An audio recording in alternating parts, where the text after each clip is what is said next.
Section 4.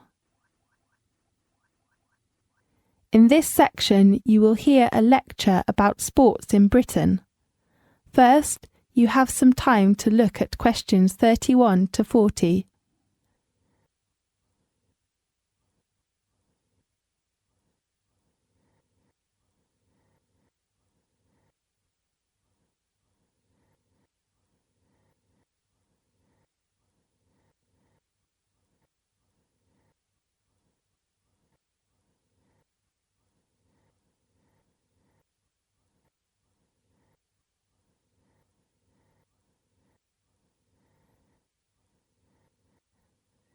Now listen carefully and answer questions 31 to 40.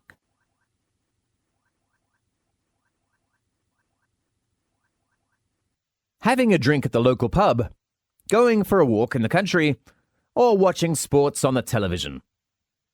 These are all the main ways in which many British people like to relax on weekends or holidays.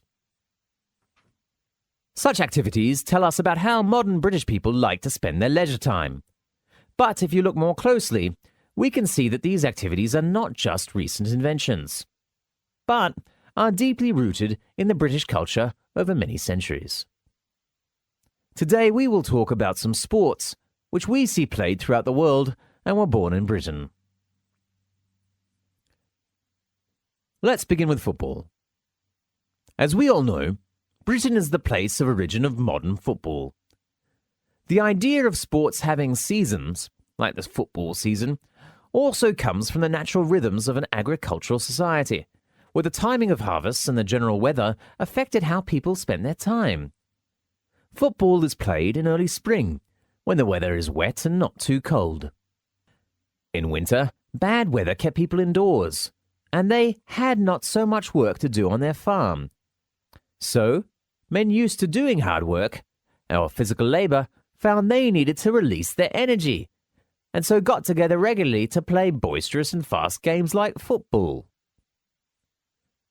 Meanwhile, during the Renaissance, football had been regarded as a rough sport for the aristocratic young men, although all social classes used to join in on the local football match. Today, violence is still associated with football. Football hooligans, supporters of rival teams, sometimes clash before, during and after matches, and run riot through the city or town, breaking windows and beating each other up.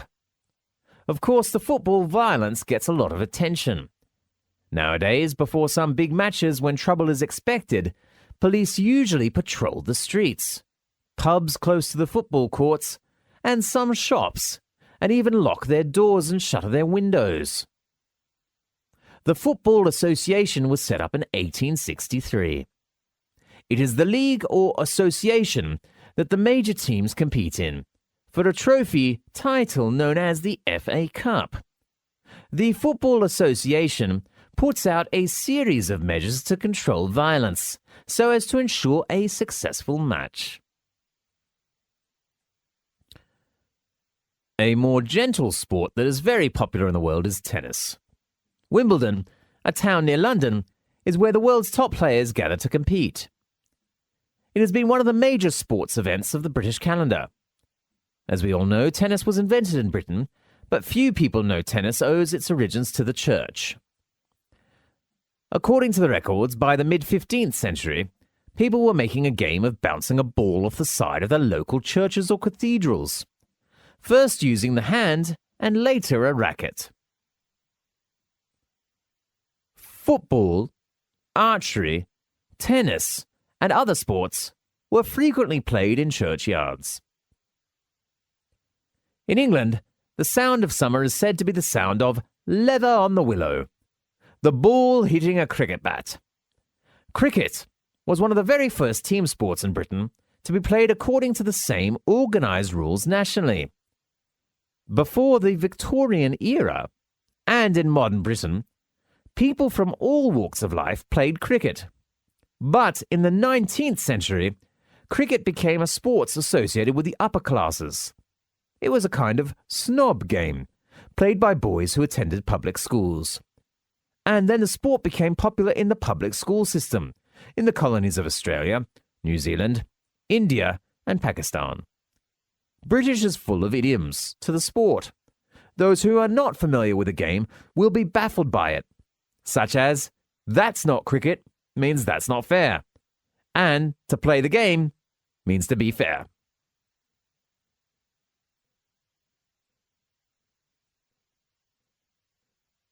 The true sport of British kings and queens is not skiing or golfing, but horse racing.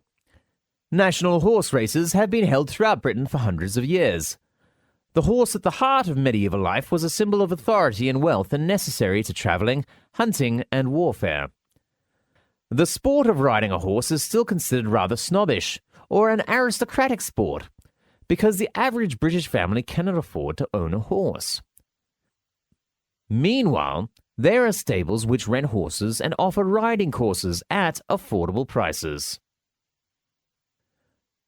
So certainly, almost everyone can afford to place a bet on a horse race now and then. As a sport of kings, kings and commoners alike enjoy betting on horses. The Queen, who likes riding, also likes betting on horses, and often attends some major races.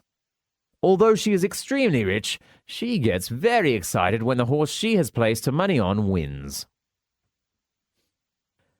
There are two kinds of horse racing. The flat race, where horses and riders compete on a flat, oval track.